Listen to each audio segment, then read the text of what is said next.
Kaibigan, muli kumusta at magandang araw.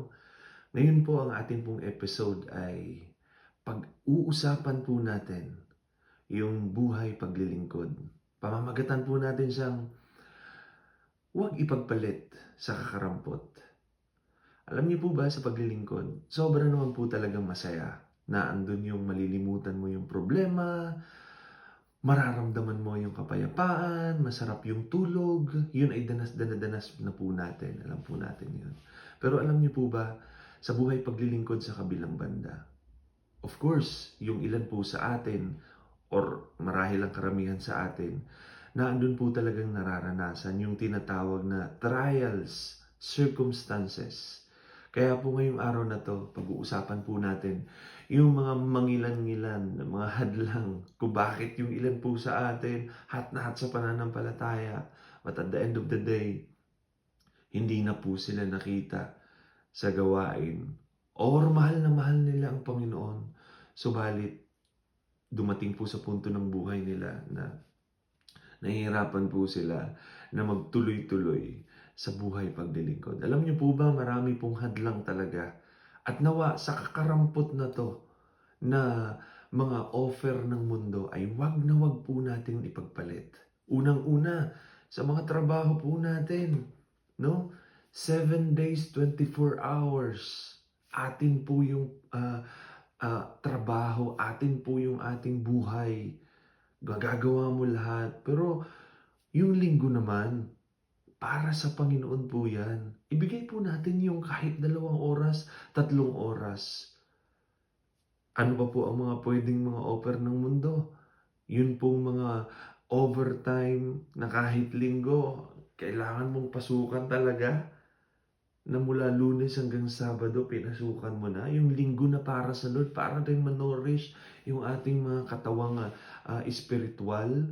Ma-relieve tayo sa lahat ng mga pain, suffering, anxieties, and even mga negative thoughts na meron tayo ay mapasukan man lang ang ating isip at ang ating espiritu ng salita ng Diyos. Ipagkakait pa ba natin yun? And eto pa po, wag na wag natin ipagpapalit yung ating buhay paglilingkod sa ating mga asawa, sa ating mga jowa, sa mga partners po natin. Marami po ang nawawala sa ganitong mga bagay na kung saan kung sinabi ng kapartner niya na kailangan hindi siya mag-attend, hindi po siya mag-a-attend. Biruin niyo po yun, babala ko po ito sa ating lahat na mga asawa na may mga naglilingkod na mga kapartner natin. Wag na wag po nating papipiliin. Ikaw na nakikinig ngayon, wag na wag mong papipiliin ang iyong kapartner, ang asawa mo o yung iyong girlfriend o boyfriend kung ikaw ba o ang Diyos at paglilingkod niya. Kasi pag pinapili mo siya at buhay ang Diyos, parang nagmumukha kang diablo sa harap ng langit. Na parang pinagkakaitan mo yung Diyos. Na anyway, hindi naman sa'yo yun. Sa Panginoon yun galing, pinahiram sa'yo. Bakit mo pagkakaitan?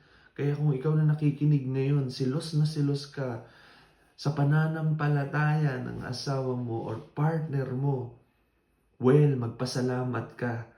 Dahil yung kapartner mo na yan, yung pinahiram sa yung asawa mo, ay hindi nagdodroga, hindi umiinom, naglilingkod lang. So blessed ka dapat doon. Kaya wag na wag mong ipagpapalit dahil sa kabilang banda, marami po yung mga namumroblemang kapartner sa buhay. Dahil ang kanilang asawa ay nagdodroga, umiinom, hindi nagsisimba, nambababae, nanlalalaki. Pero ikaw, problema mo lang ang paglilingkod dahil wala siyang time sa'yo pagka-Sabado sometimes or pagkalinggo. Problema ba yun? Or marahil ikaw ang ginagamit ng kaaway para siya ay hadlangan na magpatuloy na maglingkod at lumago at magamit ng ating Panginoon. Kaya be careful kapatid ko, kung ikaw to na minsan na nagiging hadlang dahil nagiging selfish ka at gusto mo ang time na yan ng Sabado at Linggo ay para sa iyo lang. Again, hiram mo yan sa nag-iisang Diyos na minsan din kinalimutan mo. Amen? At sa atin pong lahat, especially sa mga naglilingkod na umiibig, no? Nung single ka pa, ay halos magkumahog ka, lumuha ka ng dugo sa kakapanalangin. At nung dininig ka na ng Diyos, nagkaroon ka ng love life, huwag mo namang iiwan yung ministry. Huwag mo namang iiwan yung paglilingkod mo. Bakit?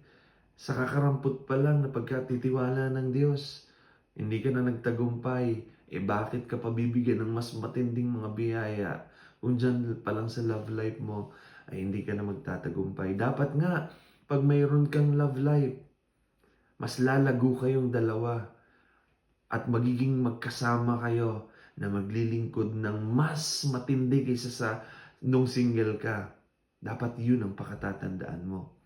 And then of course, ikaw ngayon na nakikinig, nagbabalak na mag-quit dahil may matindi kang kinaharap na problema. Sa tingin mo kaya masasolve ang problema mo? Kung ikaw ngayon ay aalis sa pananampalataya, again, nasa loob ka man o nasa labas ka ng paglilingkod o ng simbahan, hindi natatapos yung problema ng tao. Ang kagandahan lang, sa taong namumroblema habang naglilingkod, tandaan mo yan, may Diyos na nakaback up. At habang naglilingkod ka, nag-worship ka, sumasayaw, kumakanta, nagigitara, at nagpapagamit, hindi mo namamalayan, lumilipas yung oras. Hindi nasasayang yung mga oras mo na dapat nandun ka sa bed mo, nakamukmuk, umiiyak, naghahanap ng solusyon. Pero habang kinakanta mo, sinasayaw mo ang sarili mo, inaaliw mo sa buhay pananampalataya, in spirit may ginagawa ang Diyos. At pagising mo isang araw, hindi mo na malayan, solve na pala ang problema mo at subok na subok namin yan ng mga Kristiyano. Kaya mga kapatid ko, wag na wag mong ipagkakait ang iyong nag-iisang choice. Yun ay ang piliin ng Diyos. Yun ay ang ipaglaban ang paglilingkod mo. At yung mga kakarampot na bagay na yan, yan yung mga material things that one day, maglalaho din yan. That one day, hindi yan magiging permanente sa mga kamay natin. Kaya nga sabi ng isang quote, brother or sister, etong mga bagay na meron tayo sa ating mga kamay, if this is not meant for you, do not hold it tight. Just open your hand and let it go. Kung mawawala ba naman yan? Wala kang magagawa dun kung kalooban ng Panginoon yon. Pero wag na wag mong panghahawakan, wag na wag mong hihigpitan yung hawak niyan, lalo tigit kung ang Diyos na yung nagsabing, buksan mo lang yung palad mo. Go ka lang ng go. Huwag kang susuko at huwag mong ipagkakait at ipagpapalit yung mga sinimulan mong paglilingkod at pagmamahal sa akin kung Diyos yung nagsasabi. Kaya mga kapatid, choose God rather than those material things na nakikita natin sa mundo. Tandaan mo, walang nalugi na naglingkod sa Panginoon. Kahit makuha mo yung lahat ng bagay, hindi mo naman makukuha yung tinatawag na peace of mind. Hindi yan mapapalitan nung mga overtime. Hindi yan mapapalitan ng mga malalaking sahod. In fact, kahit maliit ang sahod mo, kung mayroon kang peace of mind, para ka na rin pinakamayaman sa mundo. Aanhin mo yung lahat-lahat. Nakuha mo yung the best partner. Kung sa bandang dulo, alam mong maglalaho ang love at ang matitira ay kung ano yung pinaka-genuine na plano ng Diyos, wala kang nagawa. So kawawa ka. Haharap tayo one day sa Lord. Wala tayong masasabi. Wala tayong maipagmamalaki. Pero kung naglingkod ka, pinagpalit mo ang lahat sa ngalan ng paglilingkod. Pag nakaharap ka sa Lord, Lord, kahit papano, pinaglaban kita. Kahit papano, Lord, naglingkod ako at ikaw ang naging number one.